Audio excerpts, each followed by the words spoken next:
नमस्कार। आज हम पढ़ेंगे मृदा अपरदन के बारे में। पिछले लेक्चर में हमने देखा था कि राज्य में कौन कौन सी मिट्टियाँ पाई जाती हैं, उनकी विशेषताओं के बारे में देखा। उसी श्रृंखला में हम अगला जो है टॉपिक है हमारा सॉइल इरोजन इन राजस्थान, मृदा अपरदन। मृदा अपरदन क्या होता है, कितने प्रकार का होता है और इसको किस प्रकार से रोका जा सकता है, इसके बारे में हम डिटेल से बात करेंगे। पहले हम बात करते हैं मृदा अपरदन के बारे में। मृदा की 1 सेंटीमीटर परत को बनने में हजारों वर्ष लग जाते हैं, लेकिन यह ऊपरी परत कुछ ही समय में नष्ट हो जाती है। विभिन्न मानवीय एवं प्राकृतिक हस्तक्षेप से मृदा की ऊपरी परत का स्थानांतरण या नष्ट होना मृदा अपरदन कहलाता है।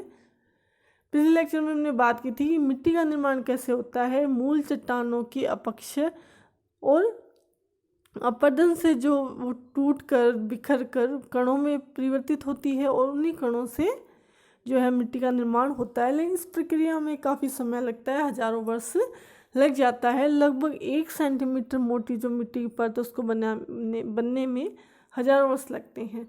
लेकिन यदि हम बात करें उसके नष्ट होने की, तो वो कुछ ही समय में हवा के द्वारा या जल के द्वारा कुछ ही समय में नष्ट हो जाती है।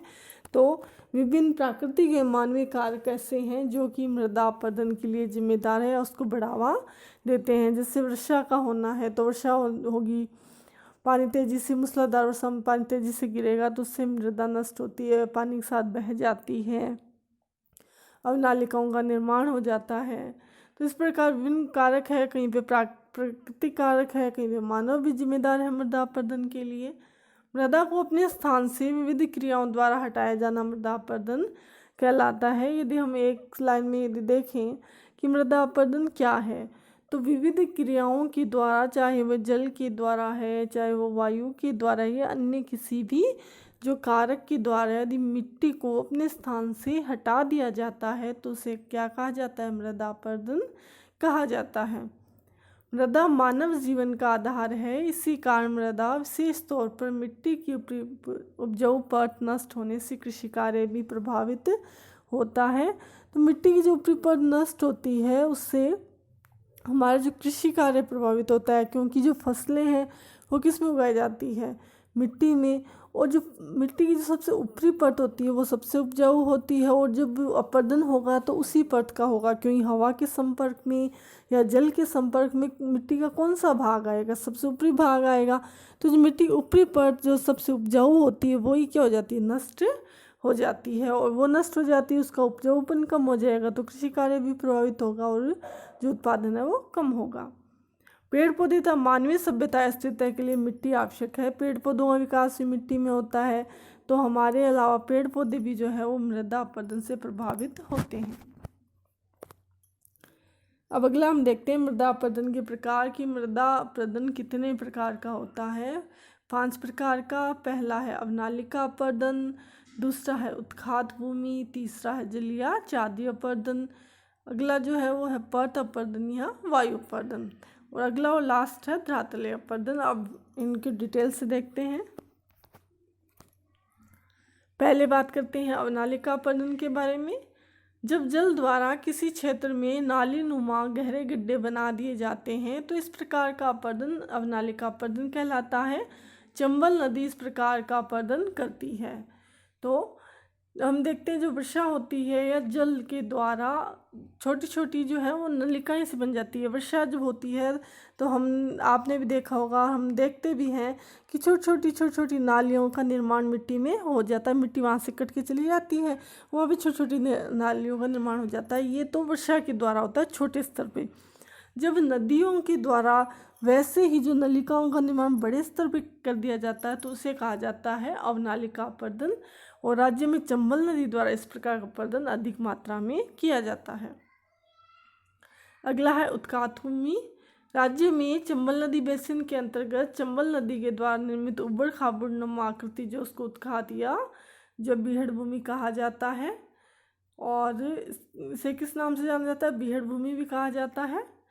और इसमें उबड़ खाबड़ गड्ढे हो जाते हैं। नाली का अपरदन इतना अधिक हो जाता है कि जो है वो जो नालिकाएँ थी वो खड्डों का रूप जो है वो ले लेती है।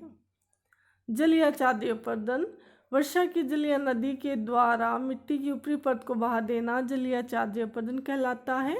राज्य में सर्वाधिक चादीय अपरदन सिरोही और राजसमंद जिलों में होता है, क्योंकि इन जिलों में वर्षा अधिक होती है। तो जहाँ पे वर्षा अधिक होती है प्लस मूसलाधार होती है वहाँ पे जल या चादीय अपरदन होता है। तो इसमें जो पानी जो बहाव अपने बहाव के साथ पूरी की पूरी परत को चादर को ले जाता है, तो इससे कहा जाता है चादीय अपरदन, क्योंकि जल के द्वारा होता है, इसे कहा जाता है जल अपरदन। अगला जो मृदा अपरदन का प्रकार है वह है परत अपरदन, और इसे वायु अपरदन भी कहते हैं, क्योंकि इस प्रकार अपरदन में जो वायु की मुख्य भूमिका होती है। राजस्थान में तेज हवाओं के द्वारा मिट्टी की ऊपरी परत को एक स्थान से दूसरे स्थान पर ले जाना परत अपरदन कहलाता है, और राज्य में सबसे अधिक पश्चिमी राजस्थान में होता है। पश्चिमी राजस्थान में वायु अपरदन अधिक इसलिए होता है क्योंकि वहाँ पे वनस्पति कम है।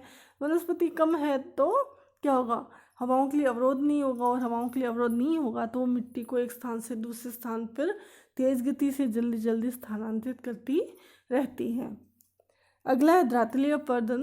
धरातल पर तेज वायु चल रही है, जल है या नदियां हैं, इनके द्वारा धरातल की जो ऊपरी परत को एक स्थान से दूसरे स्थान पर जो ट्रांसफर कर देते हैं, स्थानांतरित कर दिया जाता है, उससे कहते हैं धरातलीय अपरदन। राजस्थान में मृदा अपरदन के कारणों की बात करते हैं। राज्य में वनों की अत्यधिक कटाई के कारण वनों का विनाश हो रहा है और मृदा का अपरदन बढ़ रहा है, क्योंकि जो पेड़ों की जड़ें जो होती है वो वृक्षों को पकड़े रहती है, और पेड़ कट जाते हैं तो जड़ें जो पेड़ कटने की वजह से क्या होगा, मिट्टी की पकड़ ढीली हो जाती है और वो आसानी से अपरदित हो जाती है। राजस्थान में अत्यधिक पशु चारण से मृदा अपरदन हो रहा है, क्योंकि भेड़ एवं बकरियां घास के मैदानों में घास को अंतिम सीमा तक खाते हैं, जिससे मृदा नष्ट होने लग जाती है। भेड़ बकरियां जो है वो घास को पूरा अंतिम सीमा तक खाते हैं, जड़ तक वो उसको खा लेते हैं, तो उसकी वजह से क्या होता है कि मिट्टी जो है वो अव्यवस्थित हो जाती है। इसके अलावा उनके जो खुर होते हैं, पैरों से भी मिट्टी अव्यवस्थित होती है, असंगठित हो जाती है, वो हवा के जो प्रभाव से जो है उसका अपरदन हो जाता है। राजस्थान में वर्षा से पहले जो तेज आंधियाँ चलती है उससे मृदा का अधिक अपरदन होता है। जो वर्षा ऋतु है उसके जो स्टार्ट होने से पहले जो तेज आंधियाँ चलती है, और ये आंधियों में पवन का वेग जो है वो ज़्यादा होता है, वो क्या करता है, मिट्टी को एक स्थान से दूसरे स्थान पर उड़ाकर ले जाता है। तो इस वजह से भी क्या होता है, अपरदन अधिक होता है, क्योंकि यदि पहले वर्षा हो जाए तब तो क्या मिट्टी बन जाती है, लेकिन वर्षा नहीं होती उससे पहले आंधी आने से मिट्टी अव्यवस्थित असंगठित होती है, तो वो आसानी से अपरदित हो जाती है। राज्य के दक्षिणी पूर्वी भागों में आदिवासियों के द्वारा वालरा कृषि से वनों का विनाश हो रहा है, जो मृदा अपरदन को बढ़ावा देता है। जो हमारे दक्षिण पूर्वी जो भाग है वहाँ पे आदिवासियों द्वारा स्थानांतरित कृषि की जाती है, और स्थानांतरित कृषि को इस क्षेत्र में वालरा कृषि के नाम से जाना जाता है। ये जो है राजस्थान जीके का इम्पोर्टेंट क्वेश्चन है कि वालरा कृषि क्या है। तो राज्य में की जाने वाली स्थानांतरित कृषि को किस नाम से जाना जाता है, वालरा कृषि के नाम से जाना जाता है। इस कृषि में क्या होता है कि पेड़ पौधों को काट दिया जाता है, पेड़ पौधों को जला दिया जाता है, और फिर खेतों का निर्माण किया जाता है। तो पेड़ पौधों के जलने की वजह से या उनके नष्ट होने की वजह से क्या होता है, मृदा जो है वो नष्ट होती है, प्लस हर साल जो है खेत वो चेंज कर दिए जाते हैं।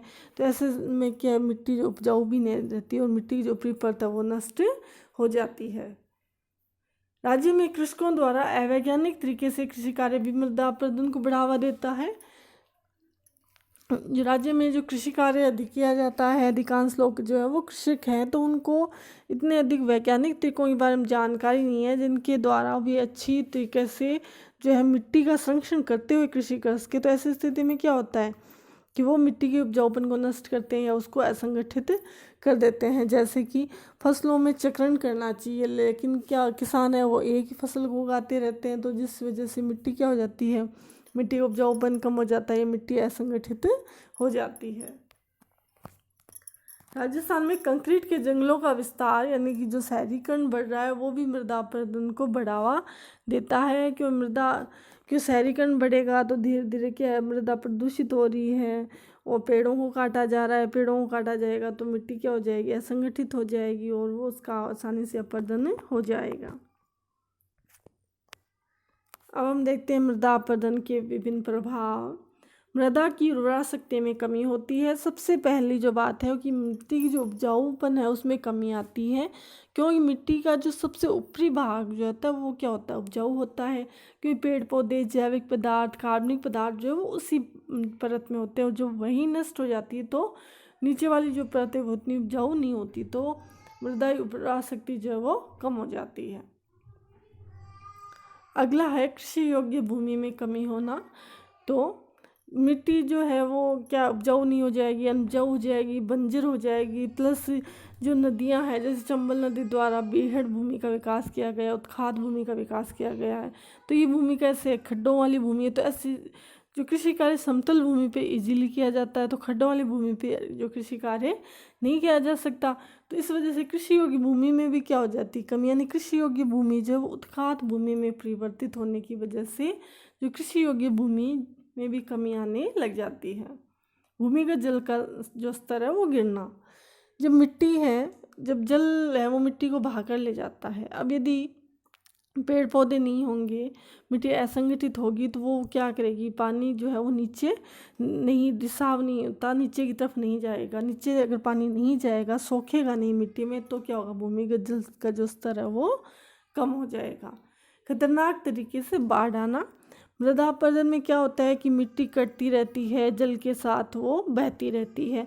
अब जो नदी नाले हैं वो जाके बड़ी नदी में जो है वो जाके मिलते हैं, तो वर्षा के समय वैसे भी पानी ज़्यादा होता है, और जैसे ही वो मिट्टी भी जब जाके उनके तले में बैठ जाएगी, तो तले में बैठ जाएगी तो वो उसके जल को क्या कर देगी, जो स्तर उसको बढ़ा देगी, और जैसे ही जल का स्तर बढ़ेगा तो नदी जो है वो अपने जो तटबंध हैं उनके किनारों को तोड़ देगी, और उसके तोड़ने की वजह से आसपास के जो गांव है वहाँ पे पानी भर जाता है और ख़तरनाक तरीके से बाढ़ की स्थिति आ जाती है।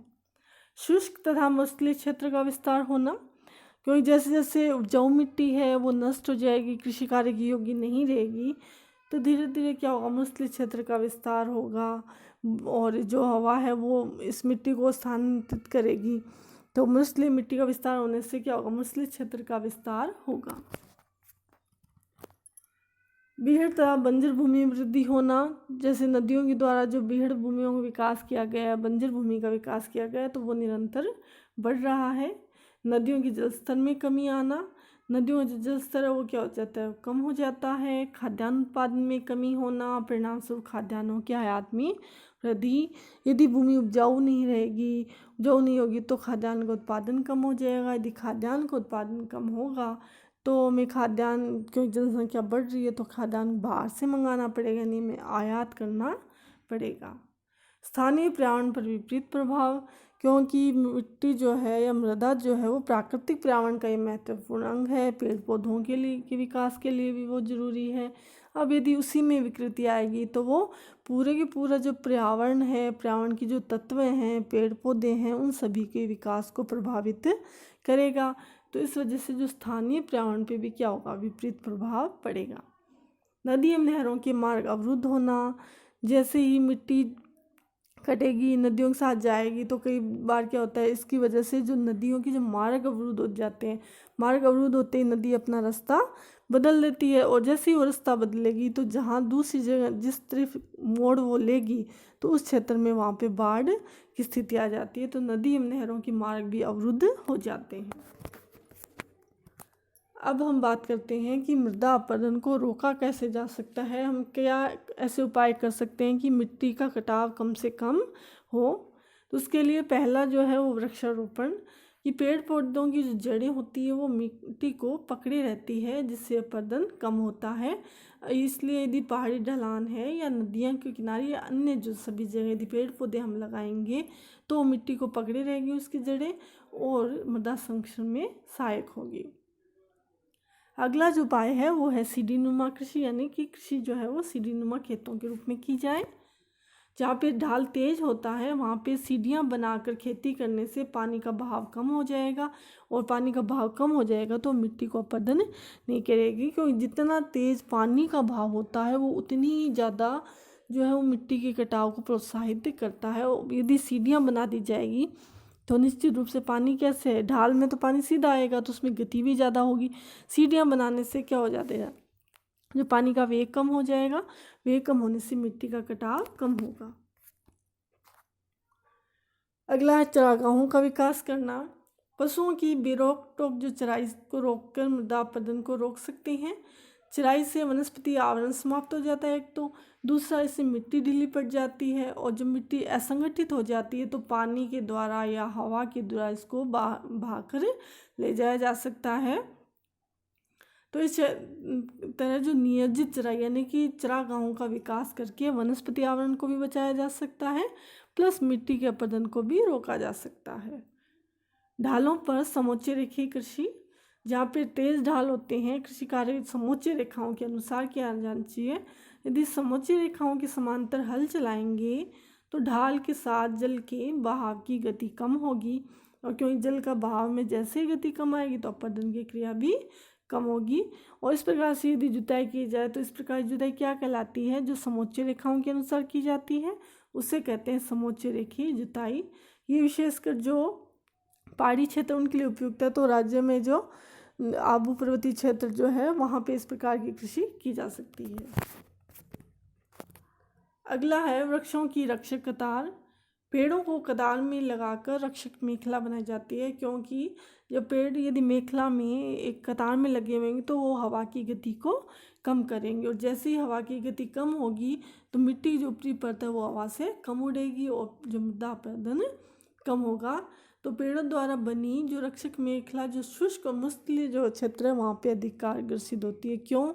क्योंकि हवा का सबसे अधिक अपरदन कहाँ पे होता है, मुश्किल क्षेत्रों में होता है। मुश्किल क्षेत्रों में होने की वजह क्या है कि वहाँ पे वनस्पति का विकास कम होता है, वहाँ पे वर्षा कम हो रही है। तो यदि मुश्किल क्षेत्रों में इस प्रकार से अगर तरीका अपनाया जाए तो मृदा अपरदन को कम किया जा सकता है।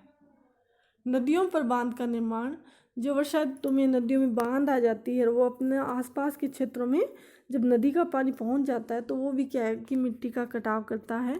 तो नदियों को पानी को रोकने के लिए वहाँ पे छोटे छोटे बांध बना सकते हैं। बांध बना के फिर धीरे धीरे उस पानी को छोड़ा जाए, तो इससे एक तो बाढ़ की समस्या नहीं होगी। जो पानी को बांध बनाएंगे तो उसको सिंचाई में भी काम में ले सकते हैं, प्लस मृदा अपरदन भी कम होगा। अगला है फसल चक्र अपनाना। ये कृषि की वैज्ञानिक विधि है कि खेती जब हम करते हैं तो हम उपजाऊ बनाने के लिए जो खेत चुने हुए होते हैं उनमें अलग अलग फसलों को बारी बारी से बोते हैं। ऐसे करने से क्या होता है कि जो फसल चक्र की वजह से जो फसलों जो है ना मिट्टी है, मिट्टी की जो गुणवत्ता है वो बनी रहती है। अगला है पट्टीदार कृषि। इस विधि में खेतों को पट्टियों में बांट दिया जाता है। एक पट्टी में 1 साल खेती करते हैं, दूसरी जो है वो उसको बिना जोते छोड़ दिया जाता है। और जो छोड़ी जिसको एक में कृषि की है उसमें तो फसलें होती है, और जो दूसरी छोड़ते हैं ना उसमें क्या करते हैं वनस्पति का आवरण लगाते हैं, यानी पेड़ लगा देते हैं। और पेड़ों से एक तो क्या है कि उस मिट्टी को जैविक पदार्थों की प्राप्ति होती रहेगी, प्लस हवा का वेग कम होगा, जो है वो जल का वेग कम होगा, तो मृदा अपरदन भी नहीं होगा। अगले वर्ष इस प्रकार क्रिया बदल दी जाती है। तो इस प्रकार जो है पेड़ जो है खेत वो खाली नहीं रहता, उसमें या तो वनस्पति का विकास किया जाता है या फसलें खड़ी रहती है। खेतों में मेड़बंदी करना। अवनालिका अपरदन से प्रभावित भूमि में बंद या अवरोध बनाए जा सकते हैं, मेड़ें बनाई जा सकती हैं। उन मेड़ों की वजह से क्या होता है, जल का भाव कम हो जाता है, और जल का भाव कम होने से मृदा अपरदन कम होता है, प्लस इससे मृदा को उपजाऊपन भी बनाए रखा जा सकता है, और जल संसाधनों का संरक्षण भी किया जा सकता है।